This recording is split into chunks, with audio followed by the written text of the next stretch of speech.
How's it going, guys? Up here in the firewood even. How's it going, guys? Up here in the bush cutting a bit of firewood this morning.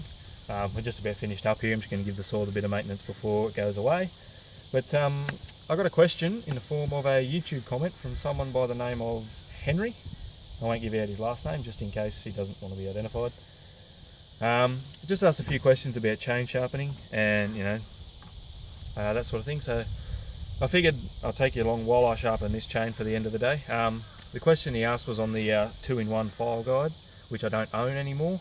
I dropped back to the old standard form of sharpening, but the principles will be the same whether you're using the 2-in-1 guide or just the standard still file guide. Alright, so one of the questions he asked was, or the three basic questions I got from the comment were, how do you know how many strokes to take per tooth? How can you tell when it's sharp? And how do you know when to resharpen it? So to tell how many strokes to take, the easiest way that I've learnt is to just take your file and just take one pass on each tooth and inspect it, obviously, and take another, inspect it again, and now that's pretty good. So what you're looking for on the inside of the tooth here, not the top plate, and not in the depth here between the raker or the depth gauge and the cutter, right in on the face of the cutter. Looking for a nice consistent edge, so no chips, no burrs, and a nice polished surface.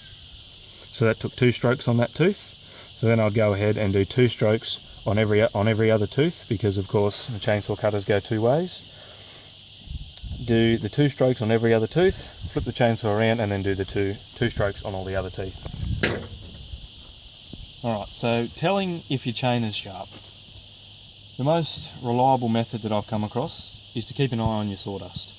If your chain's sharp, we're cutting good old-fashioned Aussie hardwood up here, so the chips aren't going to be as big, but you should get nice, big, consistent chips. Yeah?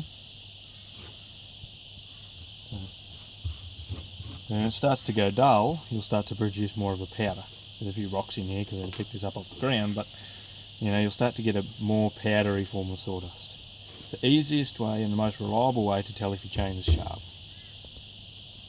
Right. So, as for with the whole topic of sharpening your chain, keeping it sharp, all that sort of thing, what I do and what I try to drum into people that I work with is to do a maintenance sharpening on your chain every time you refill the saw with fuel and oil.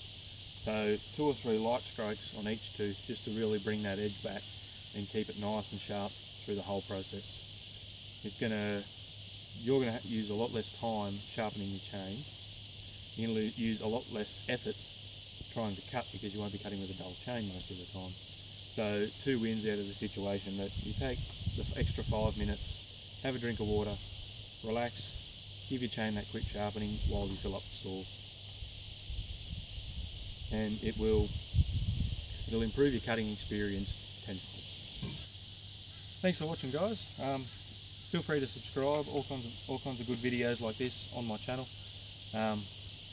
Tips, tricks. If you've got any questions, feel free to ask. I may not get back to you straight away, but I'll do my best to get back to you as soon as I can.